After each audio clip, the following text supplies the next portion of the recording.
ግሪንላንድ ሲርስ ፓትሮል የሚባሉ ውሾች አሉ። በዴንማርክ ስር የምትተዳደር ነች ግሪንላንድ። በእቺ ግሪንላንድ በተፈጥሮ በጣም ሀብታም የተባለች ቦታ ነች። ከፍተኛ የሆነ የነዳጅ ክምችትም ደግሞ የሚገኝባት ቦታ ነች። በጣም ቅዝቃዜ ያለባት ቦታ ነች። አሁን ባለው ሁኔታ እዚህ ቦታ ላይ ያለውን የነዳጅ ክምችት ማውጣት የማይቻልበት ደረጃ ላይ ነው ያለው።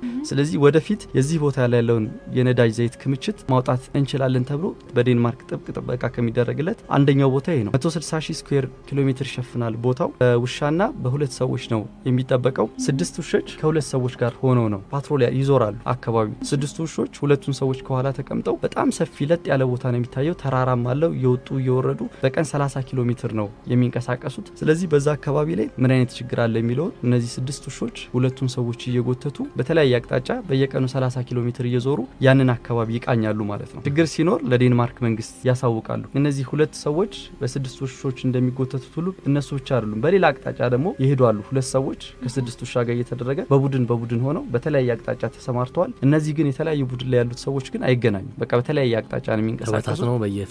በየፊናው ነው የሚዞሩት። በፍጹም ሰው የሚባል ነገር አያገኙም። እነዚህ ሰዎች የአካባቢው ቅዝቃዜ አመታዊ ቅዝቃዜው በአማካይ ከ0 በታች 10 ዲግሪ ሴንቲግሬድ ነው። ልክ ክረምት ሲመጣ ግን ከ0 በታች 55 ዲግሪ ሴንቲግሬድ ላይ ይገባልና በጣም ከፍተኛ ቅዝቃዜ የሚታይበት ቦታ ነው። ሰፊ የሆነ ቦታ ነው። የዴንማርክን 3 እጥፍ ሊሸፍን ይችላል የሚባል ቦታ ነው። በጣም ሰፊ ቦታ። ይሄ ቦታ ፀሐይ የሚያየው ለ2 ወር ብቻ ነው። ከዛ ውጪ ፀሐይ የማይታይበት ቦታ ነው። ይህንን ስራቸውን ከጨረሱ በኋላ በየ6 ወሩ ይቀየራሉ። ደግሞ እነሱ ይሄዱና ደግሞ ሌሎች ሰዎች መጥተው ደግሞ ለ6 ወር ደግሞ ይሄን ስራ ይሰሩታል ማለት ነው።